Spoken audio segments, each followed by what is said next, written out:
Hi నమస్తే friends, అందరూ ఎలా ఉన్నారు? బాగున్నారు. అందరూ బాగుండాలి, అందులో నేను కూడా ఉండాలని మనస్ఫూర్తిగా ఆ భగవంతుడిని నేను కోరుకుంటున్నాను.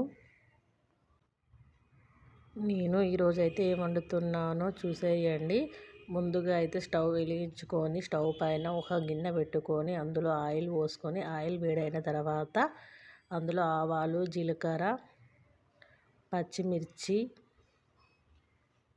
ఉల్లిగడ్డలు వేసుకొని ఒకసారి మంచిగా కలుపుకోవాలి. నేను వేసింది ఏమి మీకు కనబడతలేదు, ఎందుకంటే ఇంట్లో కరెంటు లేదు, చీకటి చీకటిగా ఉంది. వేసుకున్న తర్వాత నేనైతే ఈరోజు దోసకాయ రొయ్యల కర్రీ వండుతున్నాను. కొంచెం ఆనియన్ ఫ్రై అయిన తర్వాత రొయ్యలు వేసుకొని ఒకసారి అలా మంచిగా ఫ్రై చేసుకోవాలి.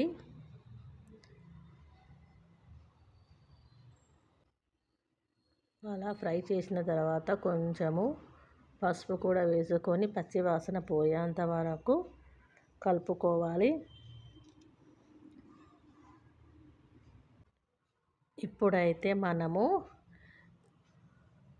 కట్ చేసి పెట్టుకున్న కూర దోసకాయ అందులో అయితే వేయాలి ఫ్రెండ్స్.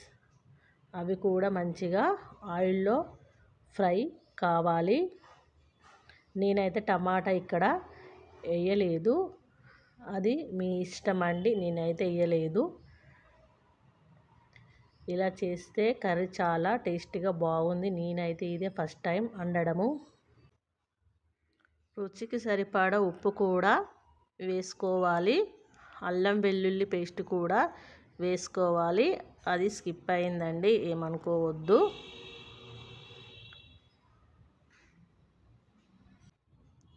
టేస్ట్కి సరిపడా కారం కూడా వేసుకోవాలి.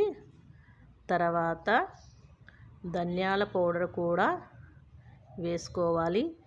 ఎమ్మి దోసకాయ రొయ్యల కూర రెడీ అయిపోయిందండి.